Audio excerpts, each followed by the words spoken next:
Yes, people, what is going on? Hope you are all good. Welcome back to the channel. We are going through our team of the tournament so far. We started doing team of the match day.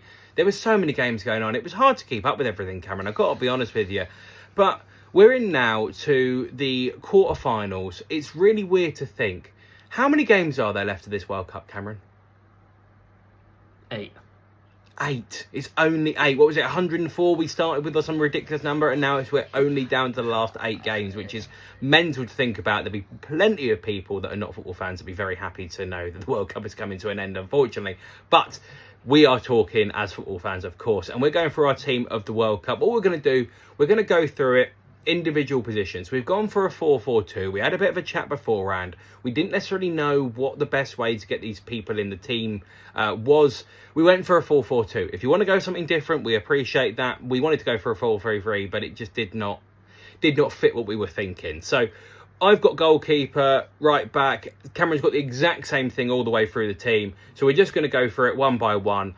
I'm starting off in goal, and I've gone for Visinha. I like him. I think it's a great story, and I wanted to have a player in from, of course, I think everyone's team of the tournament. I think everyone wanted them to do so well. We sort of knew that they wouldn't, go on to the latter stages, but they fought tooth and nail. And I thought Visinha, of course, from the first game against Spain, everyone was talking about him with so many saves and the clean sheet and whatever. But I think, very simply put, some of the saves that he pulled off in this tournament, the whole way through it, their fairy tale, and it was a fairy tale, would never have been a fairy tale had they have conceded goals. And I think that he not carried them, but I think that he took a lot of the responsibility, especially after the first game, the hype and the media attention around him. I thought he dealt with it so well. So for me, I think Visinha. What do you think, Cameron? I would like to agree with you, but I've gone for a different goalkeeper who I think's probably got a little bit under the radar because of Visinha's performances, and then other keepers have obviously kept more clean sheets. I've gone for Orlando Hill off of Paraguay. First game conceded 4 goals against the USA, which was just a tough game overall for Paraguay.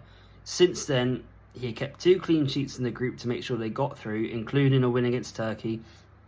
He then had Germany then a knockout. He then saved penalties in the penalty shootout to make sure they got through. And then in the France game, I thought he kept them in it for a long time. And it was just unfortunate that he had to come against Mbappe for a penalty, which eventually went on to win the game. But I thought he'd been solid. He got 2 Man of the Match awards, obviously won a penalty shootout. I think he's my goalkeeper of the tournament so far. Yeah, fair enough. I don't hate that at all. I think, there's a few other people you could throw in there. Again, all of the teams who have kept very good defensive records, you could have thrown any one of these goalkeepers in. Unai Simon as well.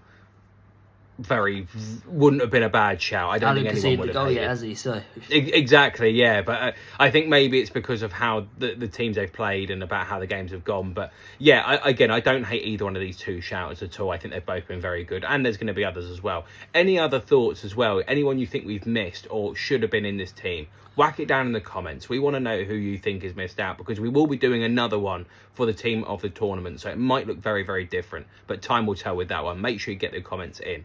Let's go right back. I've gone for someone who's actually been eliminated. Second player in this team of the tournament that's been eliminated from my team, which is a little bit annoying. I do have 3, but we'll go on to them in a little bit. The second one is Denzel Dumfries, who I thought was really good for the Netherlands. And I think that went out early. They were unlucky that they drew Morocco. I feel like if they'd have got a different draw, they'd have gone on, and we'd be sort of talking about them in this current conversation. Imagine if they would have finished second against Japan, and it would have been Brazil versus the Netherlands or something like that. It could have looked very, very different. They were very unlucky with the draw that they got. Morocco are a very good team. But I just feel like when he was coming forward, when he was on the attack, he was constantly moving.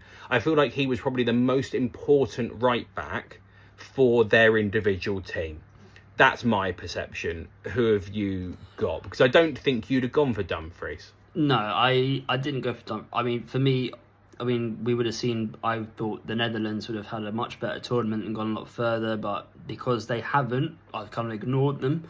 So for me, it's still the best right back in world football right now. It's Hakimi for me. I think he's been Morocco's best player.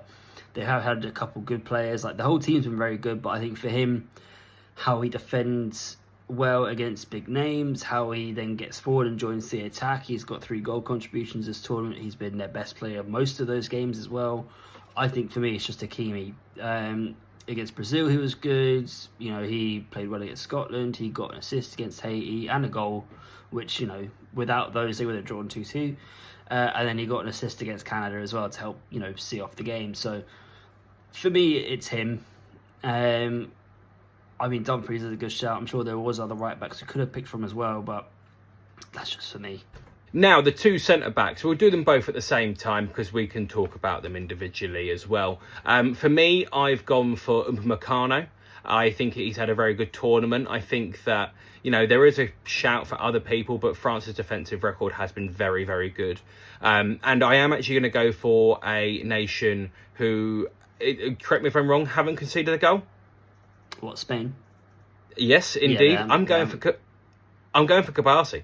Oh. I think Kabasi's been great, and I think that he's going to get a big move to a big club. I know obviously he's already at Real Madrid, but I don't know what their thoughts on... Barcelona. Sorry, apologies, Christ. Oh, God. He's already at That's gonna go Barcelona. down well.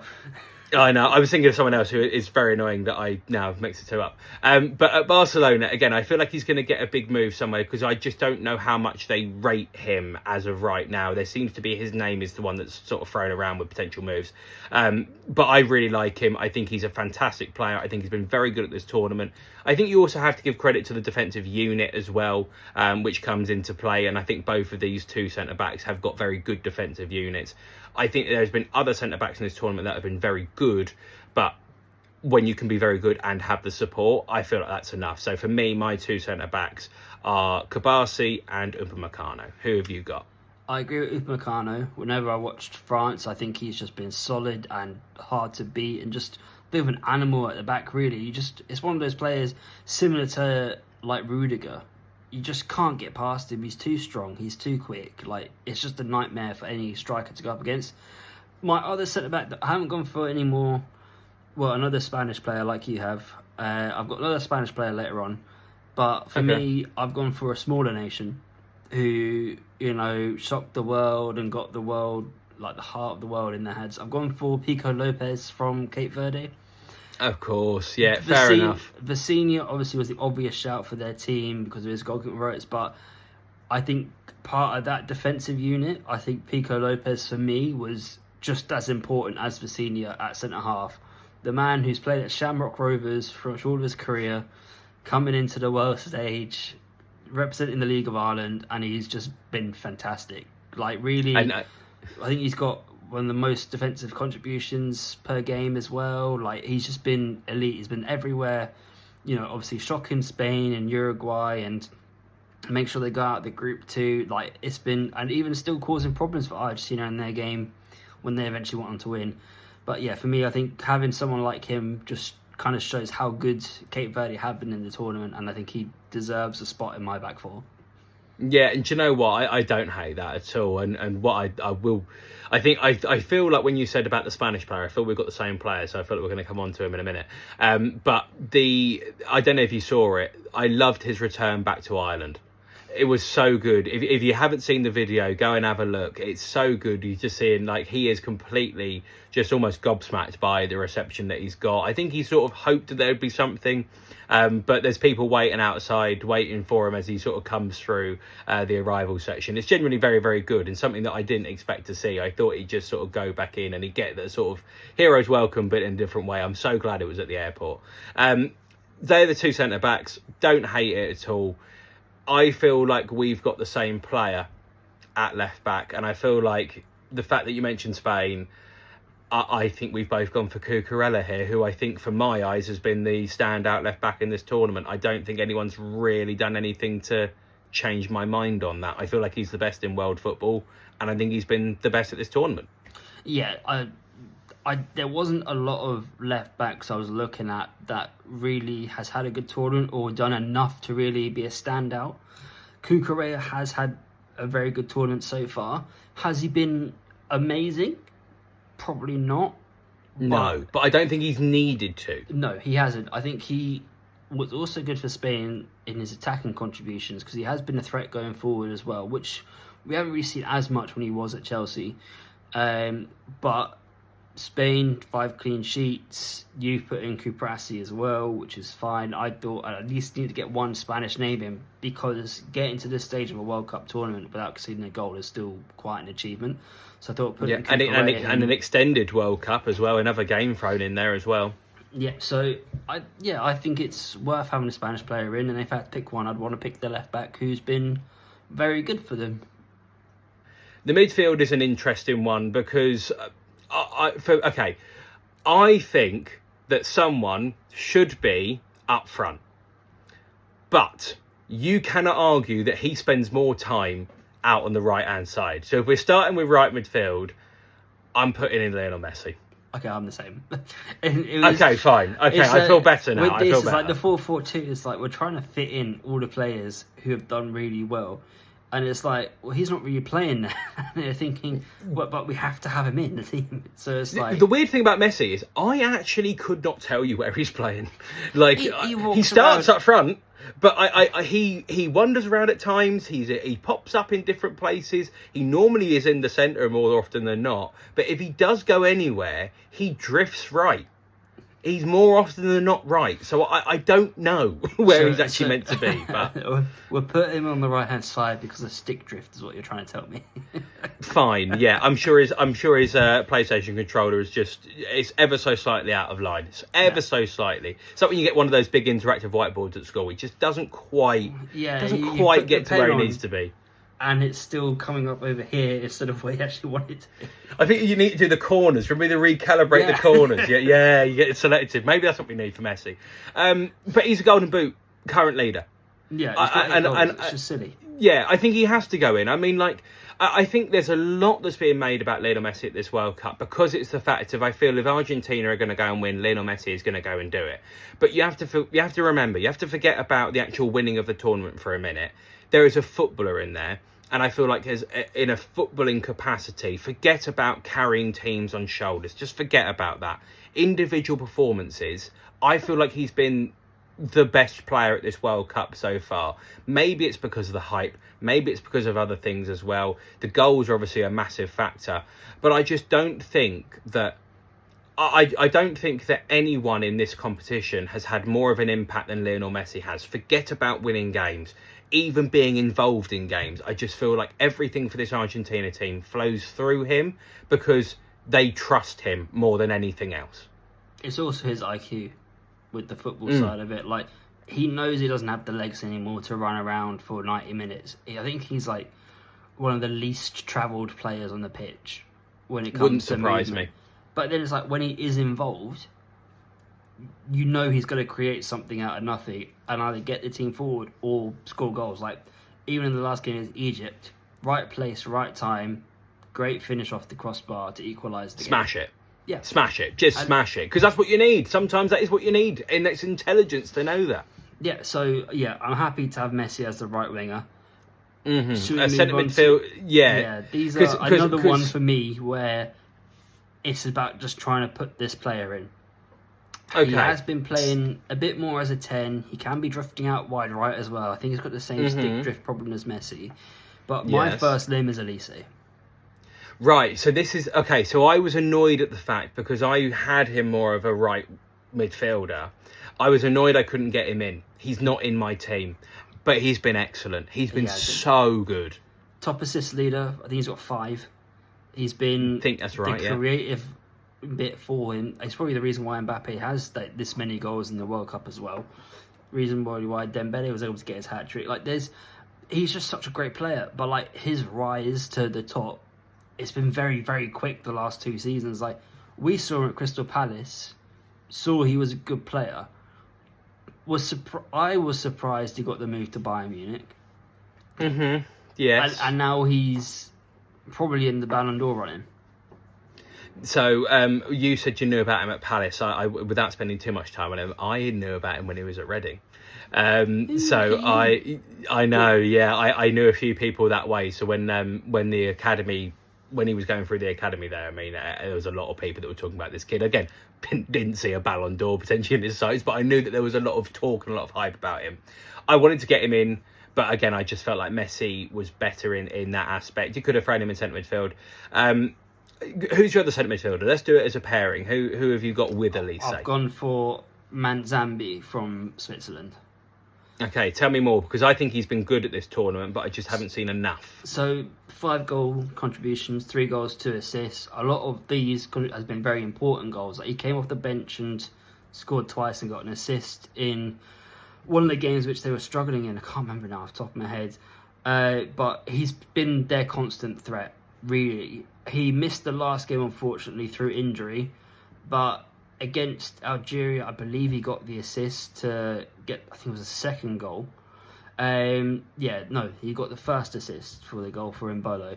And then it's just overall really good performances. And again, it's just unlucky he ended up getting injured and he couldn't play this one. But for me, I think he's been the young player of the tournament.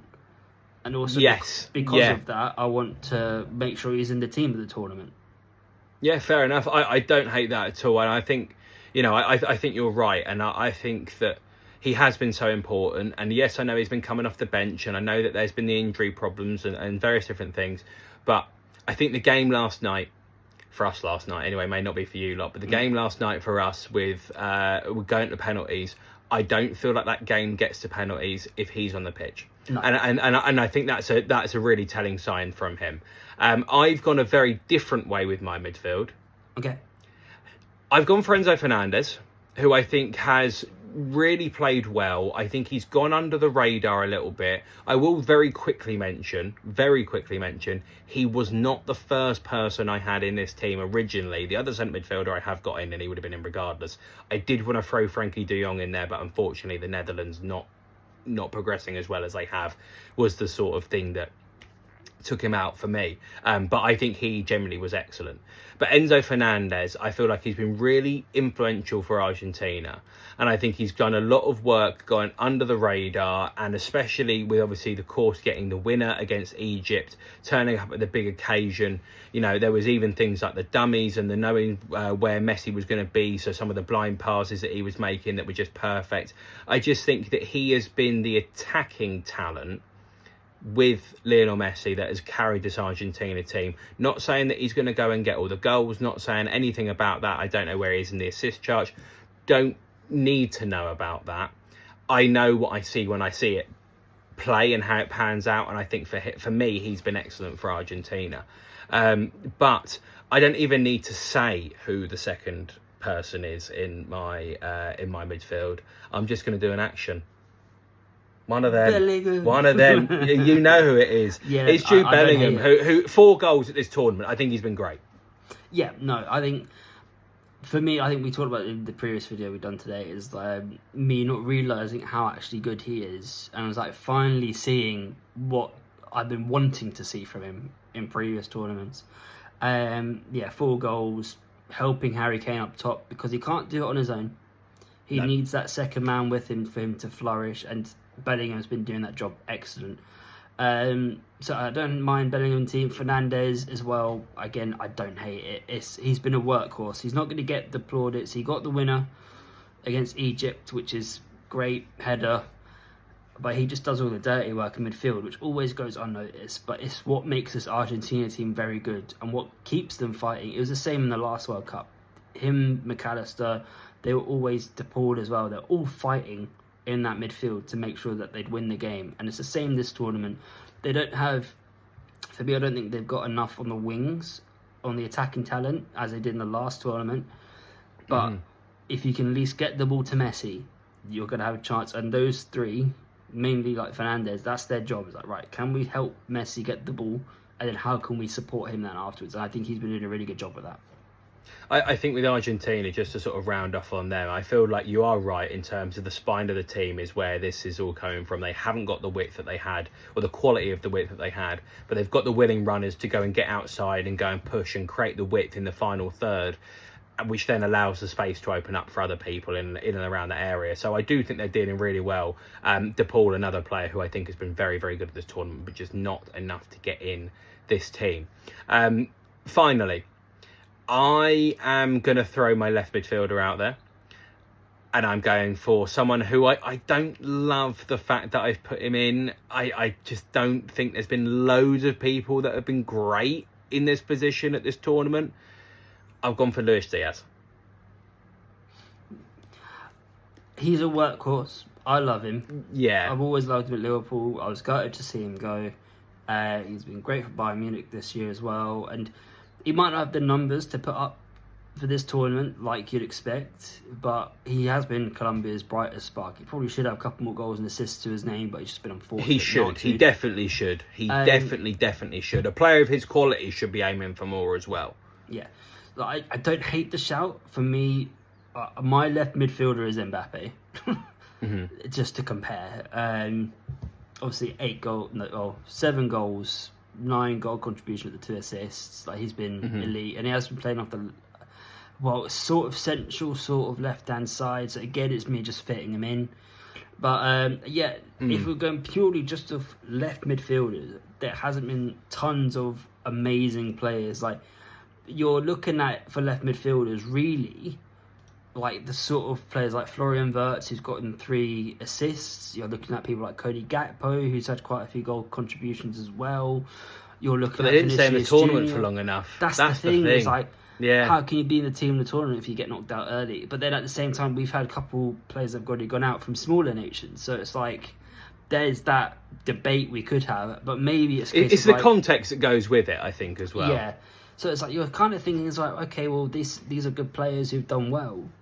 But then it's like, because they're a big nation that hasn't gone through, you're kind of thinking, well, how can we justify them fitting in, including like them and the team as well? So I don't mind Diaz. Obviously, he got knocked out last night with Colombia against Switzerland as the time recording.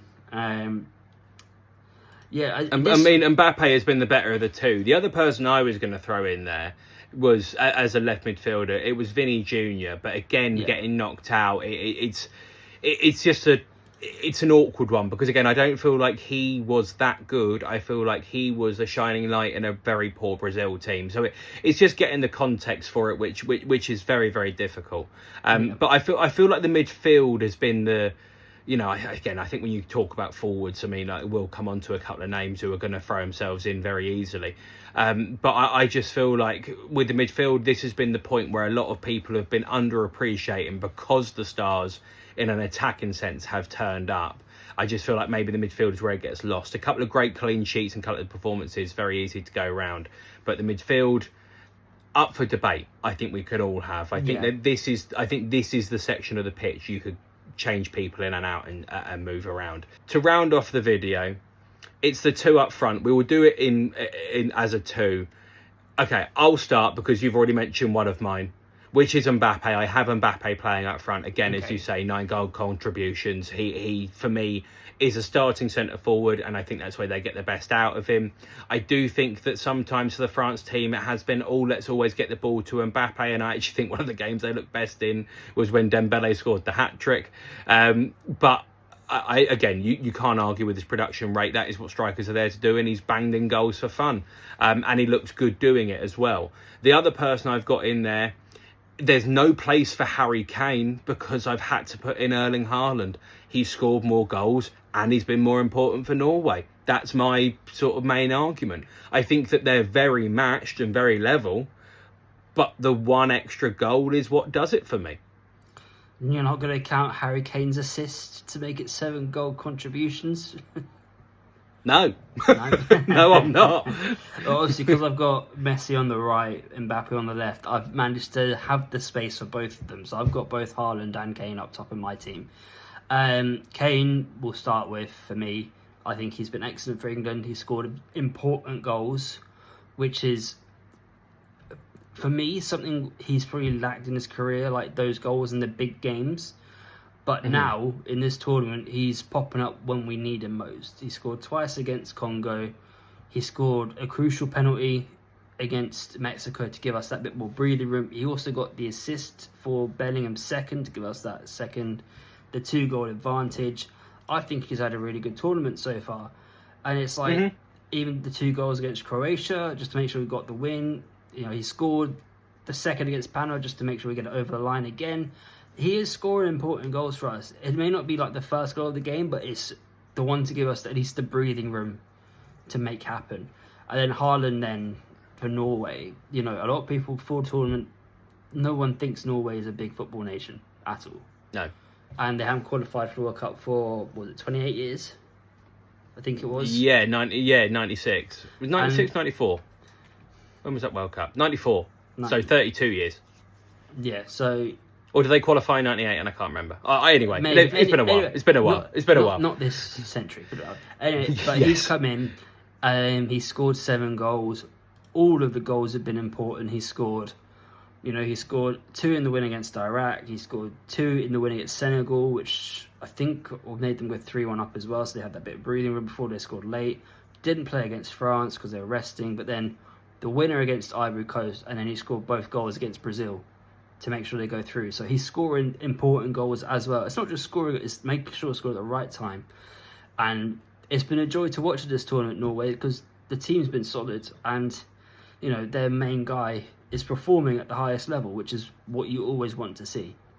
I think, obviously, this is a team in the tournament so far. I think it'd be very hard to move a lot of these attacking players out at this stage of the tournament.